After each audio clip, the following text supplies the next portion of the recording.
My family's been here for 100 years. My great-grandparents moved here in 1916. I was born and raised right here on the farm. We had a dairy farm when I was a little boy.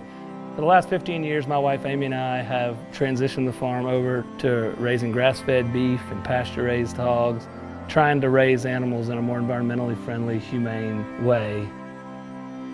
One of my most fondest memories is watching my grandfather bake.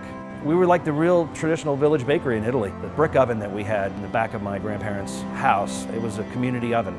People would come and literally use our oven and bake their breads or bake their chickens or their pigs. I think what makes Tupelo honey special and really sets it apart is we're very thoughtful about where and why we purchase things. When we're searching for the right products and the right vendors to bring on into our family, I think that we start with a really important set of criteria. I spend a lot of time visiting our purveyors and I look at their facilities. I go to see where products are processed, how they're shipped, and are they kept safe throughout the whole process. Does that product come from a place that we can be proud to offer?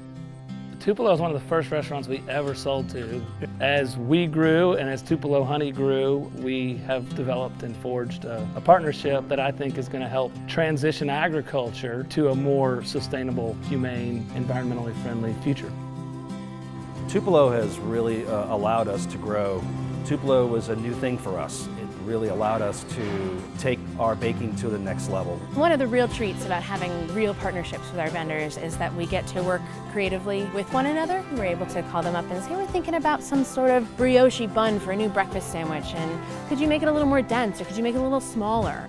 That opportunity wouldn't be available to us if we were working with the products that everybody else already has on the market and what's already out there. The greatest pairing concept in the history of the world is get the wine from the place where the cheese comes from. Get the sparkling from the place that the oyster comes from. You're starting at one of the greatest points of pairing. I think responsibly sourced is about knowing where your food comes from. And if we don't have products that we can stand by, we're just like everybody else.